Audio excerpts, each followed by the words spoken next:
Morning people, welcome back to F Politics. Faith from Buffy the Vampire Slayer explains the current state of Western politics perfectly, and I'm not strictly saying that anybody who supports Trump, Farage, Brexit is a psychotic assassin, but her story explains why the people that voted that way in 2016 are still on that side of things, despite everything that's happened since. Because Faith is the other vampire slayer, but she goes bad and starts slaying people. And this is how it happens. She's out with Buffy and they're taking out bad guys one at a time. Faith sets them up, Buffy knocks them down. But Buffy sets one up and it's not a vampire, and Faith accidentally stakes a human being. Faith, no! And you see her original reaction to that is guilt. I didn't know.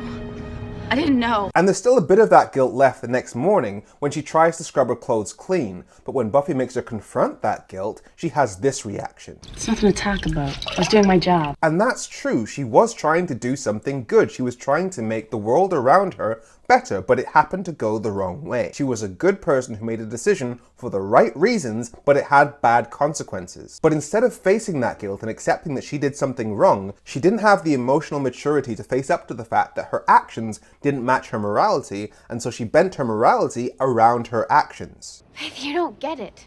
You killed a man. No, you don't get it. I don't care.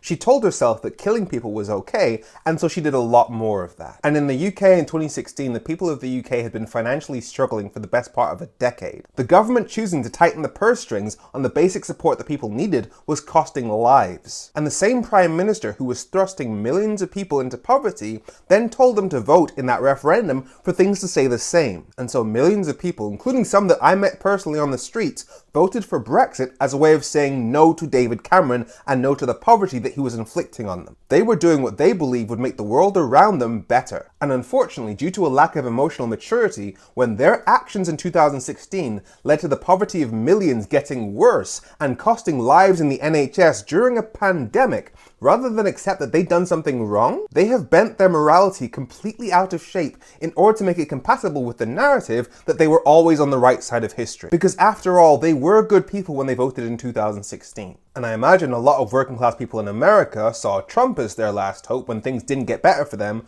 under Obama. But the Faith far-right parallels get even more juicy when Faith and Buffy switch bodies, because you get to see how Faith views the people who are still on the right side of history. I've missed you. Because I haven't visited, right?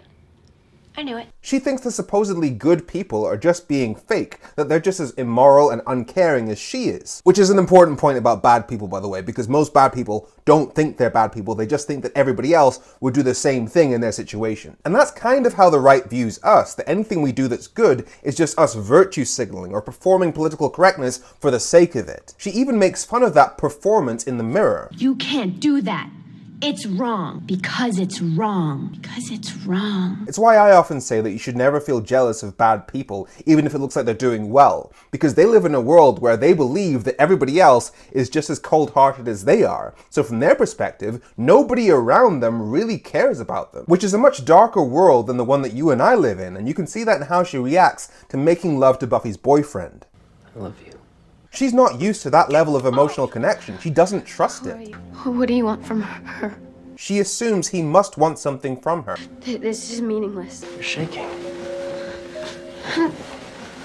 And that's why when the right sees us trying to make the world a better place, it doesn't snap them out of what they're doing, because they genuinely don't believe that we're being genuine. It's like how you hear the right complain about how left-wing people can't be friends with right-wing people. Like, why can't we all just be friends? Like, have you been listening to us? You are supporting policies that are endangering the lives of vulnerable people in society. We fundamentally don't like you. But they've been convinced that we're just playing the same game that they are. Oh, it's just left-right party politics. But throughout the episode, there are several moments where Faith, in Buffy's body, starts to realize that there is actually genuine goodness out there in people. And that's why when she goes to save some people in a church, despite making fun of Buffy's morality at the start of the episode, You can't do that.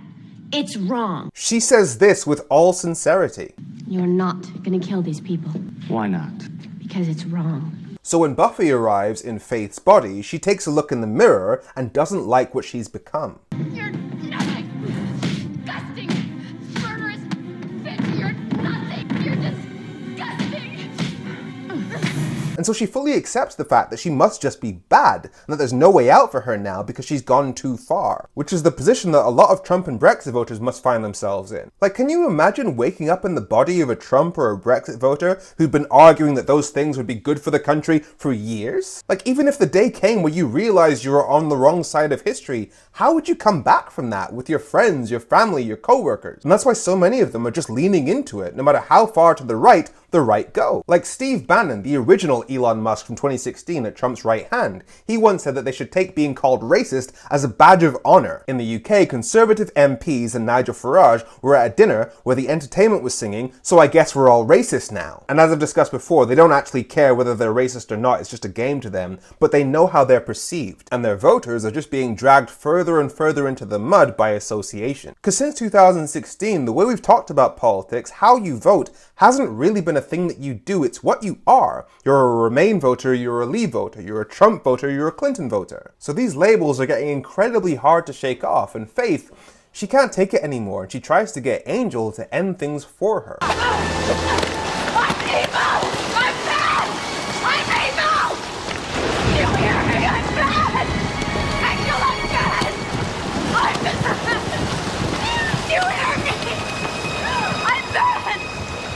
I'm bad! I'm bad! Please! Angel, please just kill me!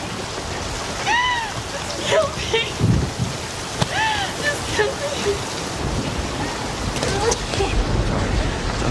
Now, how does that help us de-radicalize Trump and Brexit voters? I honestly don't know. Yes, some of them have the emotional maturity to realize they've gone down the wrong path, but a lot don't. And even the ones that do, you watched millions of people screaming in agony and panic for 9 years, and you've only just switched sides because what? It's affecting you now? So yeah, that's cool, we don't have to be enemies anymore, but we probably won't be friends. Anyway, Buffy's awesome. I really enjoyed this one. I'm Femi. Make sure you follow F Politics so politics doesn't F you. Have a great week.